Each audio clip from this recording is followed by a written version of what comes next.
pour les youtubeurs. Donc là, je suis avec une personne qui fait la ferme thérapie. Donc je vais te laisser te présenter en quelques mots. Alors je suis Sonia, donc je travaille à Dirinon. Voilà, je fais de la thérapie avec le cheval. Donc je suis praticienne à médiation équine et j'accueille des groupes en recherche de mieux-être qui ont envie de travailler avec le cheval. D'accord. Et qu'est-ce qui t'a donné envie de faire partager ta passion aux gens du cheval et de la thérapie par le cheval Et bien en fait, moi déjà étant jeune, je faisais du cheval et je me rendais compte qu'il me faisait énormément de bien, Ouais. que j'étais apaisée, que je me sentais en sécurité avec lui. Et je me suis dit, mais pourquoi pas ouvrir ça aux personnes de l'extérieur. Et en plus, je suis monitrice éducatrice de formation, donc je travaillais dans les institutions. Et donc j'ai commencé à monter des activités en lien avec des animaux. Et de là m'est venue l'idée de commencer à travailler avec les chevaux. J'ai d'abord travaillé, je louais en fait des chevaux dans les centres équestres et je me suis rendu compte que les centres équestres n'étaient pas forcément adaptés pour accueillir des publics en difficulté.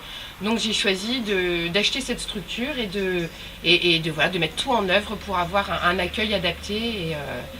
Et donc voilà, c'était un petit peu le début de mon envie. Et aujourd'hui, ça perdure et j'ai de plus en plus de demandes.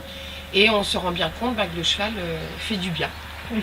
Donc ton approche, c'est plus ou moins de faire découvrir aux gens le cheval par des exercices simples et d'emmener les gens à avoir confiance en soi au fur et à mesure. Tout à fait. On travaille sur différents axes. On va travailler sur l'approche corporelle, puisque ici on ne monte pas avec une selle, on monte avec ce qu'on appelle un surfait de voltige. Donc ce qui permet d'être dans son corps plus à l'aise, de pouvoir bouger plus facilement. On a une approche aussi sur tout ce qui est en lien avec les émotions, travailler un petit peu sur la peur, un petit peu sur le bien-être. Et on a un axe aussi de travail qui est sur le relationnel, puisque le cheval c'est un animal qui est très très relationnel, non jugeant. Et donc on va travailler aussi sur la relation à l'autre, comment on se positionne, comment on peut rentrer en contact avec un autre être vivant. Ce qui est parfois difficile pour les personnes atteintes de handicap. Et donc de travailler avec un animal non jugeant, qui va nous aimer comme on est, qu'on soit autiste, trisomie 21 ou autre. On se retrouve avec cet animal qui ne porte pas de jugement.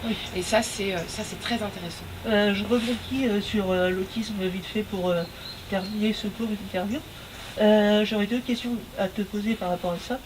C'est par rapport à l'autisme et au cheval. Est-ce que tu t'es aperçu de plusieurs choses intéressantes à dire à nos youtubeurs par rapport à la relation entre le cheval et l'autiste et la relation entre les autistes et le monde actuel, les relations sociales normales, entre guillemets?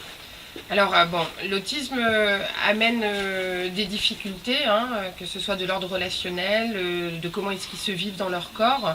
Et en effet, je reçois beaucoup d'enfants autistes, atteints d'autisme, et on se rend compte que ces enfants, ils arrivent plus facilement à rentrer en contact avec l'animal qu'avec l'être humain.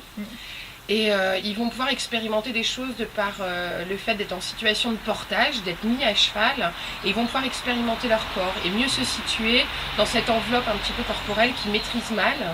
Et on se rend compte qu'il y a vraiment des bienfaits. Moi, je travaille déjà depuis 1 an et demi avec un jeune garçon qui a fait des progrès incroyables, qui ne verbalisait pas et aujourd'hui, il parle, cet enfant. Il avait des difficultés à être en relation avec les êtres humains et aujourd'hui on se rend compte que ça va beaucoup mieux pour lui. Donc en effet le cheval est très facilitateur dans la relation et surtout avec ce public. En ce qui concerne après l'autisme en France, malheureusement on a du mal à leur trouver, à leur laisser de la place, j'ai envie de dire.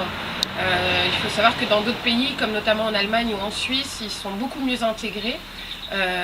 Et voilà, par ma pratique, j'espère que ça va pouvoir amener les gens à prendre conscience que même s'ils sont différents, ils ont aussi des choses à nous apporter, ces gens-là. D'accord. Voilà. Et pour la dernière question que je voulais te poser, c'est pour ceux qui vont regarder ma première vidéo, je disais qu'il y avait des personnes qui ne laissaient pas de chance aux autistes. Là, j'ai reçu une vidéo, j'avais discuté avec une personne qui disait que les autistes ne devaient pas travailler, ne devaient pas ne devez pas faire ci, faire ça. Et quel est ton point de vue sur ça, sur les personnes qui disent que les autistes ne peuvent pas s'intégrer en milieu social? Alors, faut savoir que c'est compliqué en effet pour eux de s'adapter puisque on ne met pas forcément en œuvre des choses pour leur permettre d'intégrer notre société. Néanmoins, je pense qu'ils ont leur place. Et malheureusement, le handicap est souvent mal connu des personnes, alors j'ai pas envie de dire normales, alors voilà, mais est mal connu et tout ce qui est mal connu fait peur. Alors des fois, la réaction à la peur, des fois c'est un petit peu de la défense, malheureusement. Et je pense que chacun sur cette planète Terre a le droit à sa place. Oui. Voilà. Je te remercie. Merci Gaëtan. C'était Sonia de la ferme thérapie. Donc c'était ma première interview. J'espère qu'il y en aura d'autres si cela vous a plu. Merci. Merci.